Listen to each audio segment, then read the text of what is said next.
Good morning, students. I hope everybody is fine at their place. In the previous video, we learnt about the northern lowlands and central mountains and plateaus of Asia. In this video, we will continue with the physical features of Asia. We shall start with the southern plateaus.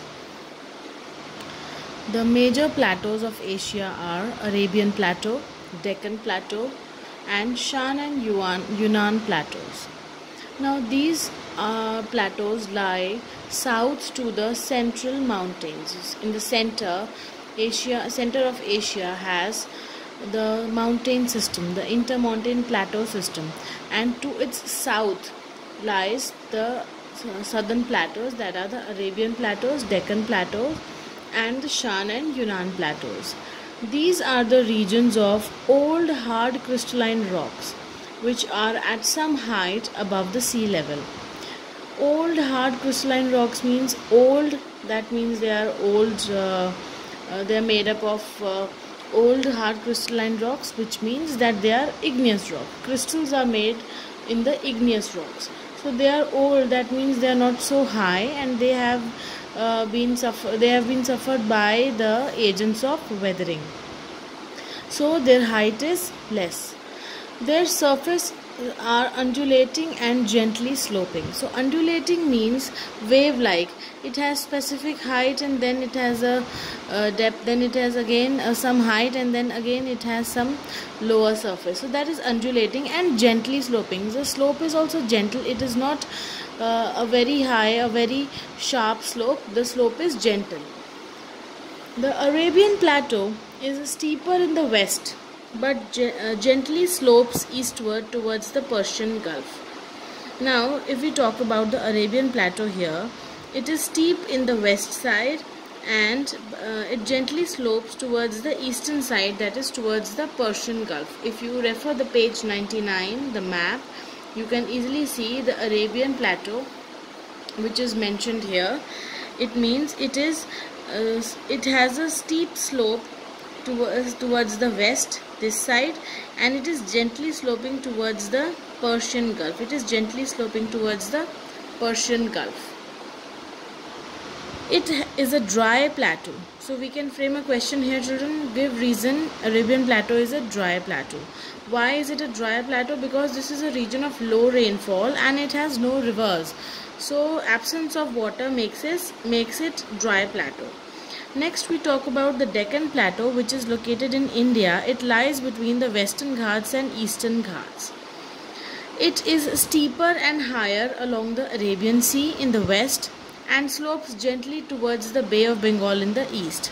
Now again referring to the map on page number 99, we can see here we have Eastern Ghats and we have Western Ghats, and this part is Deccan Plateau. This part is Deccan Plateau, and this Deccan Plateau is in India, which is sloping towards the Arabian Sea. That is, in the west side it has a steep slope, and towards the east side, that is towards the Bay of Bengal, it has a gentle slope. Now continuing with the plateau, a number of rivers flow across the plateau. That means across the Deccan Plateau a number of rivers flow. Can you name these rivers? Yes, some names of the rivers are Godavari, Kaveri, Mahanadi and Krishna. So these are some important rivers which flow through the Deccan Plateau. The Shan Plateau is in Myanmar, which was previously known as Burma, and Yunnan Plateau is in China further east, and are drained by rivers.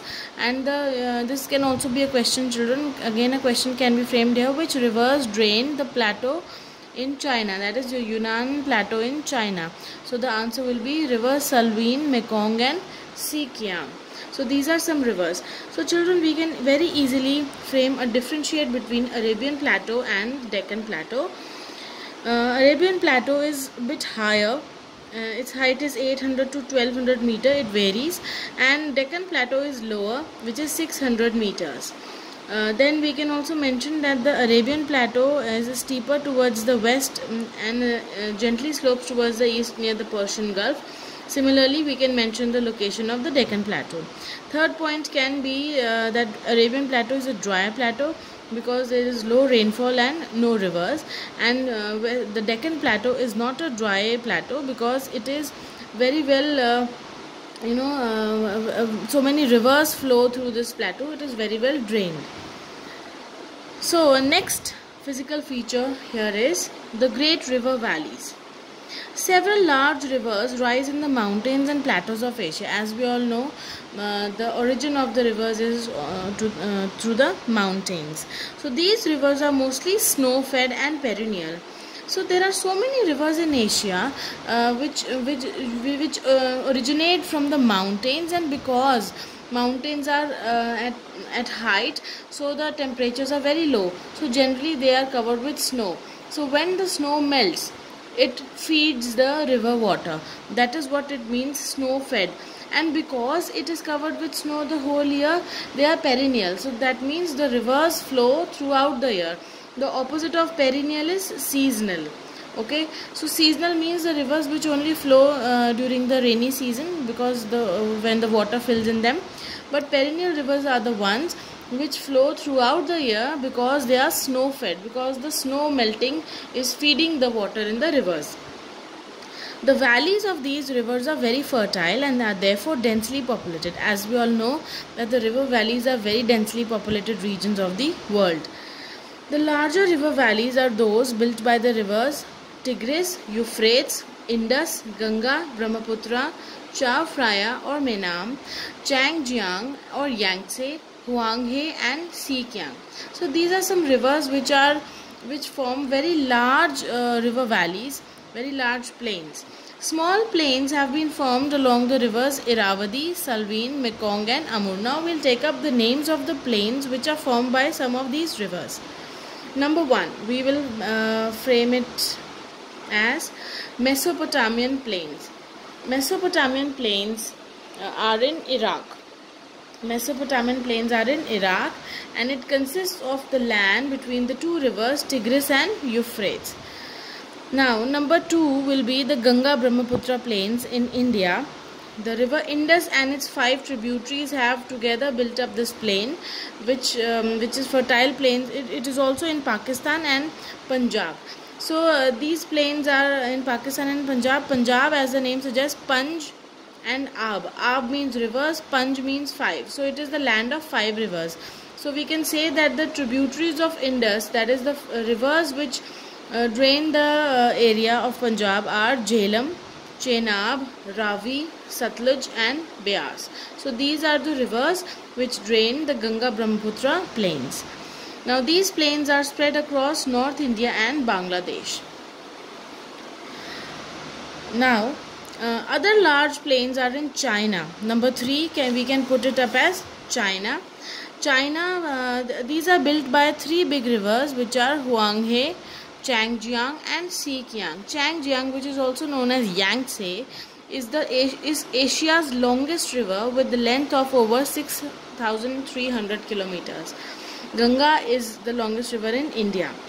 So number 3 is the plains of China, which are drained by 3 rivers Huanghe, Changjiang, that is Yangtze, and Sikiang. Number 4 are the Manchurian plains, which are formed by the river Amur. So Amur river forms the Manchurian plains. And the plains of Indochina, that is at the border Indochina, are formed by the rivers Mekong and Menam. Now river Irrawaddy forms a large plain in Myanmar. This can be point number 6. So children, we have read here the great river valleys. We have noted down 6 river valleys. The first one is the Mesopotamian plains. Second is the Ganga Brahmaputra plains. Third is the plains of China.